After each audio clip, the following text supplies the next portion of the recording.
Yo, when I say I don't work, I only mean that I ended regular full time employment at age 40.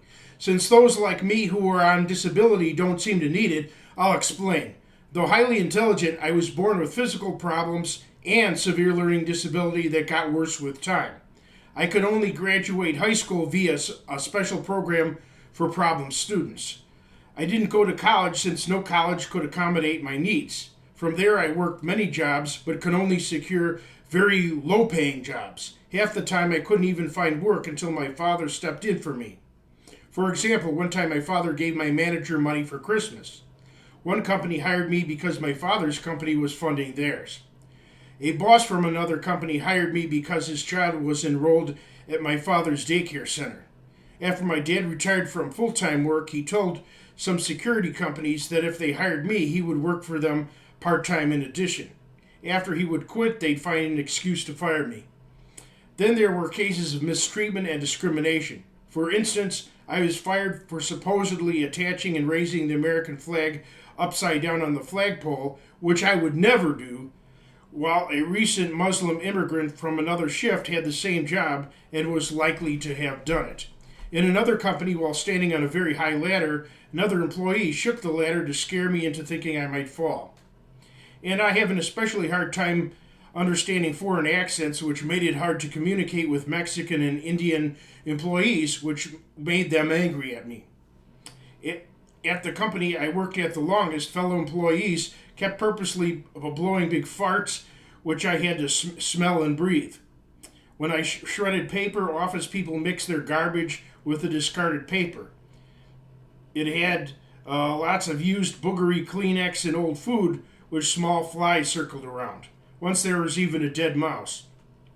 They wouldn't stop even after they were told, and a number of companies' employees would go out of their way to get me in trouble for minor rule violations, while rule violations of others were ignored. Then there were safety issues. Once, before even getting to work, my car was crushed by a bus due to my poor driving ability. There was an incident where I was responsible for opening and closing big shop doors. I came within a fraction of a second of crushing the top of a truck with a door. At that same company, I got two warning notices at once.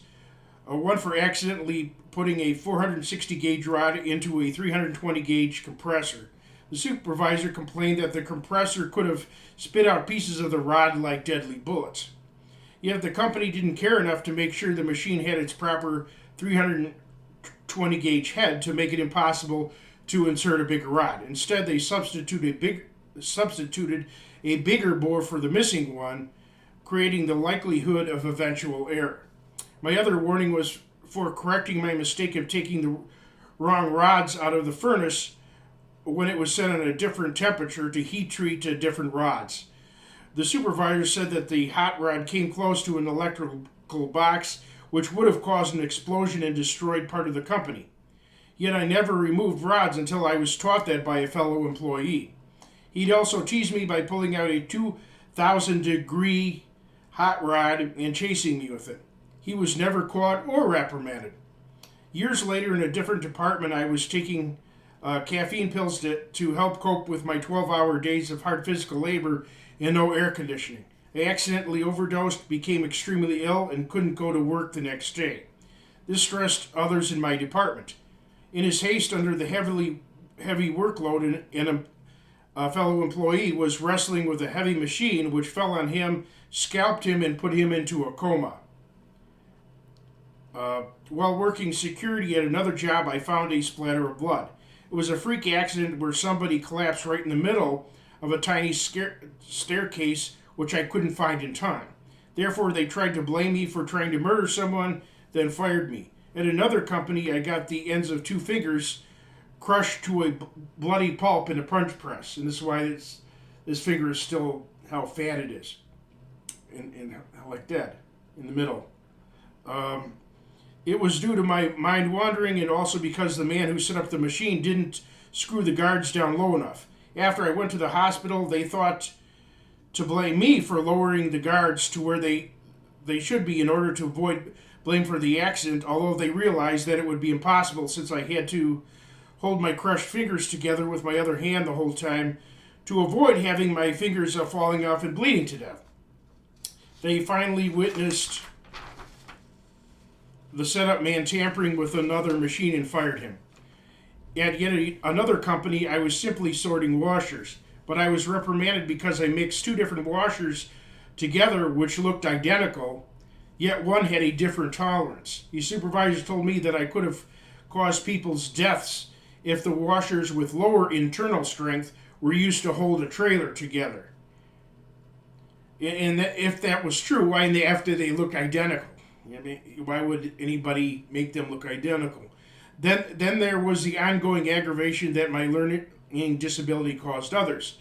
Then there was the ongoing harassment by both men and women because I had nothing to do with relationships with women, which was none of their business. And the women wouldn't like me anyway, just harassing me there. They get a kick out of that. Then there were conflicts simply due to my personality and other differences. Finally, I developed a permanent and serious nerve disorder, likely due to heart damage from caffeine pill overdose. Many people have died from caffeine overdoses. Look that up.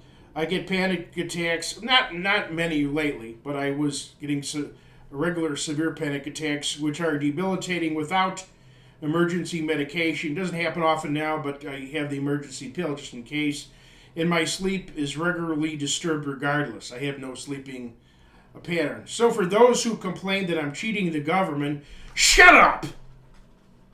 You likely wouldn't even want me to work with you if you had, worked in the same department. Instead of adding even more scorn on those whom wicked society refuses to accommodate and treats like inferior beings, concern yourself with the tens of thousands who are clearly welfare cheats and try doing something about it. Catch you later.